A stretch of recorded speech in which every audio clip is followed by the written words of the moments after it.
everybody, Pastor Andy here with Pastor Bilbo and Pastor Nephew and Pastor Niece. And we are giving you another daily devotion here. We're continuing the stories of John's resurrection narrative with Jesus' return and appearance to his disciples after his crucifixion. And we're here by the water because our story has to do with water.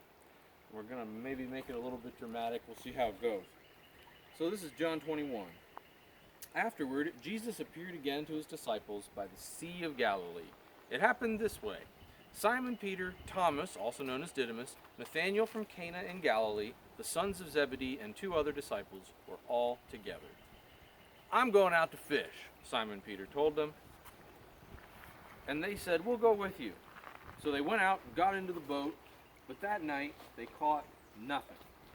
Early in the morning, Jesus stood on the shore. But the disciples did not realize that it was Jesus. He called out to them, "Friends, haven't you any fish?" "Friends, haven't you any fish?" "No," they answered. He said, "Throw your net on the right side of the boat, "Throw your net on the right side of the boat, and you will find some." and you will find some.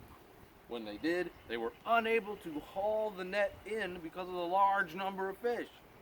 Then the disciple whom Jesus loved said to Peter, "It is the Lord." As soon as Simon Peter heard him say, "It is the Lord," he wrapped his outer garment around him, for he had taken it off, and jumped into the water. The other disciples followed in the boat, towing the net full of fish. They were not far from shore, about 100 yards. When they landed, they saw a fire of burning coals there with fish on it and some bread. Jesus said to them, "Bring some of the fish you just caught." "Bring some of the fish you just caught." So Simon Peter climbed back into the boat and dragged the net ashore. It was full of large fish, 153. But even with so many, the net was not torn. Jesus said to them, "Come and have breakfast." "Come and have breakfast." None of the disciples dared ask him, "Who are you?" They knew it was the Lord. Jesus came, took the bread, gave it to them, did the same with the fish. This was now the 3rd time Jesus had appeared to his disciples after he was raised from the dead. Well done, actor Jesus. Well done. That was excellent work. Excellent work. So we're reminded in this resurrection story of one of the first times in the other Gospels that Jesus appears to his disciples when they're out on the Sea of Galilee, on the lake, and they haven't been fishing, and Jesus says, "Put your net on the other side," and they get a whole bunch of fish, right? That's how Jesus is introduced in some of the other Gospels. In John, we get the story at the very end. And there's almost a sense in which John assumes we've heard the other version of the story, and now there's kind of a cycle, right? A before and an after, right? We begin the Gospels with the disciples fishing, we end it the same way.